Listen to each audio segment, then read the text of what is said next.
All right, sports fans, how's everybody out there doing? William Martin coming at you one more time here on YouTube with another edition of the 300 Pounds of Sports Knowledge Podcast.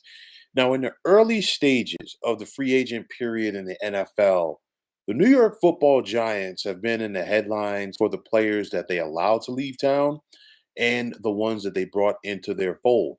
Now, we saw the Giants not re-sign running back Saquon Barkley as he's now with the Philadelphia Eagles. We also saw the New York Giants not re-sign free safety Xavier McKinney as he is now with the Green Bay Packers. And after seeing players such as Barkley and McKinney leave the Giants, it would be easy to go out there and question the rationale of Giants general manager Joe Schoen for allowing them to leave. But he's turned around and made some very interesting moves. The Giants went out there yesterday. They signed guard John Runyon Jr. to a 3-year deal for $30 million. They signed running back Devin Singletary for basically what half of what it cost the Eagles to go out there and get Barkley, making the trade yesterday with the Carolina Panthers to acquire defensive end Brian Burns, and then turning around and giving him a big contract, 150 million to be exact. And it's one of those where I know that some people want to question Saquon Barkley for going out there and joining the Eagles, but at the end of the day, he's got to do what he feels is in the best interest for him financially. And at the same time, just for the sake of argument, if the Giants had brought Saquon Barkley back and Xavier McKinney, it's one of those where they weren't going to be any closer to being a playoff team. They still would have had plenty of holes to fill. And it's one of those where now, if you're the Giants, instead of paying Barkley and McKinney, you've basically gone out there and used that money that you would have allocated to them to go out there and attempt to fill a lot of different holes on this football team. Like I said yesterday, when the news broke that he was signing with the Eagles, Joe Shane was not going to pay Saquon Barkley the amount of money that the Philadelphia Eagles are going to pay him. Okay, that's just the nature of who it is. Joe Shane, he was brought in for being a cap guru. He was that way when he was the assistant GM for the Buffalo Bills, and he's a guy that simply doesn't value paying running backs as much as Saquon Barkley got paid. And then on top of that, the Giants were not going to pay 17 million a year to a free safety, which is what Xavier McKinney got from the Green Bay Packers. Now, you talk about the value aspect of it. You go out there and you basically gave up a second round pick to get Brian Burns. Mind you, this is the same guy at the Rams were basically offering multiple first round picks to the Carolina Panthers for last year, and the Panthers turned that deal down. So you got him for a two. Okay, you turned around and paid him, and now if you're the Giants, as you're looking to restructure your defense, now you're hopeful that you have the defensive end that can offset Kayvon Thibodeau. Because I say this because last year the Giants only had 34 sacks. Kayvon Thibodeau by himself had 11 and a half of those. Now, if you get yourself a bookend edge rusher like the Giants just got in Brian Burns, that's going to free up a guy like Kayvon Thibodeau to do a lot more. That's going to free up Brian Burns himself, in single coverages to get to the passer. You got Dexter Lawrence on that defensive line. You've got a new defensive coordinator in former Tennessee Titans defensive coordinator Shane Bowen. And if one thing you saw in recent years with the Titans, they knew how to create pressure from their edge rushers, and that's important in this division. You think about it, you got to go through Dak Prescott and the Dallas Cowboys as far as trying to slow down that offense.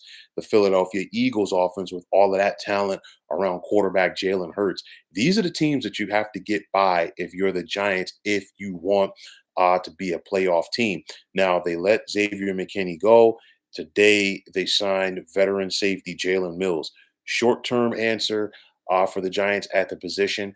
I still think that they look to get younger at probably in this upcoming NFL draft at that position, trying to fix the offensive line, which has been an issue for a long time in New York. So what do you do? First and foremost, you bring in former Raiders offensive line coach Carmen Brasillo to try to shore things up. You go out there, you bring in Runyon, and I guarantee you that's going to try to. They're really trying to change things in the trenches on both sides of the football. And I think you cannot underscore, if you will, or just like shadow by or just overshadow, if you will, what the Giants have been trying to do so far this offseason. You bring in Singletary, Devin Singletary, the running back. He spent last year with the Houston Texans before beginning his career with the Buffalo Bills.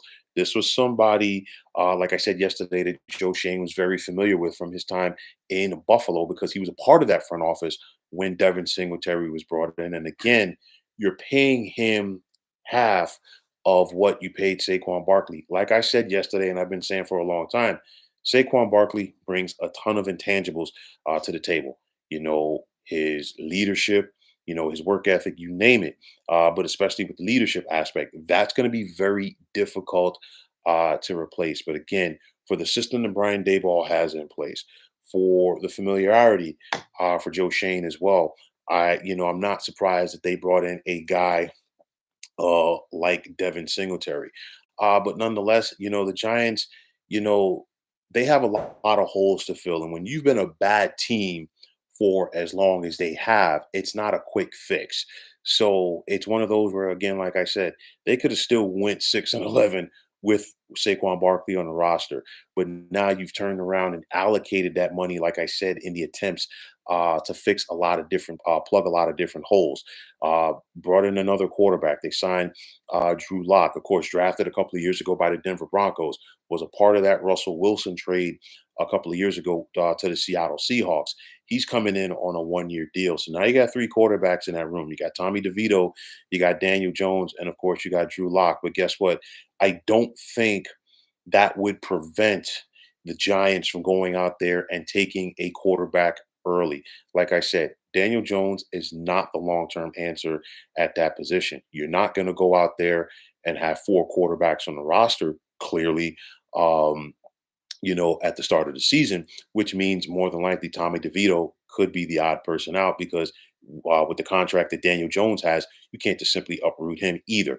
So, but even with that said, I don't think that it's out of the question uh, for this team to go out there and take a quarterback early. Again, we have seen enough game tape on Daniel Jones. And at the end of the day, like I said before, he is not the long term answer for the Giants at that position. It's a young secondary that the Giants have. You bring in a veteran like Jalen Mills. And again, like I said, it would not surprise me to see the Giants add themselves another safety in this draft. So, it's one of those finding pieces to try to turn things around if you're the Giants, and also finding value in all of those pieces. That's going to be the big thing. But I still think the biggest thing for the Giants, like I said before, and I'm going to continue to say it, they have to get their hands on one of these young quarterbacks in the upcoming draft, in my opinion. They inherited Daniel Jones. It was one of those where he played out of his mind in 2022, which led to him getting that 4-year deal. That was a big reason why Saquon Barkley couldn't get his deal last year either. But make no mistake about it, I think we've seen enough of Daniel Jones. I can't even say he's consistently inconsistent, but at the end of the day, he is not the long term answer for this team. But nonetheless, Joe Schoen has been attacking this thing, and he knows that there are a lot of issues on his team. And it's one of those where each offseason is important, but I think this one is very important for both Joe Schoen and head coach Brian Daboll. This is year 3 that we're coming on in their regime, and this is year 3 for them take operating the offseason for the New York Football Giants. So the Giants have been trying to tweak things. The Giants have been bringing in their guys, if you will. And I know if you're a fan, it was definitely bittersweet to see a guy like Saquon Barkley. I can't even say bittersweet. It was just bitter to see him leave, especially not just leave, but leave and go to a rival team. I totally get it. I totally understand it. But at the end of the day, Joe Schoen is trying to turn things around. It's been a solid start for the Giants so far, in my opinion, this offseason. Let's see what they continue to do through free agency and, of course, with the NFL draft right around the corner. So, folks, that's going to wrap it up. And as always, I want to take this time out to thank all of you for tuning into the 300 Pounds of Sports Knowledge podcast here on YouTube. I want to take this time out to thank all of you fine folks out there for tuning in. And if you have not already, please feel free to subscribe to this channel. Now, if you're on the X, formerly known as Twitter, please feel free to follow me at 300 Pounds of Sports. And like I always say, if you follow me, it will be my pleasure to follow you right back. There's also the sports discussion group on Facebook at the Sports Depot 365. Now, you can check it out. Drop a line and be a part of one of the better sports debating sites going on social media. So, once again, fine folks, my name is William Martin, and I am signing off.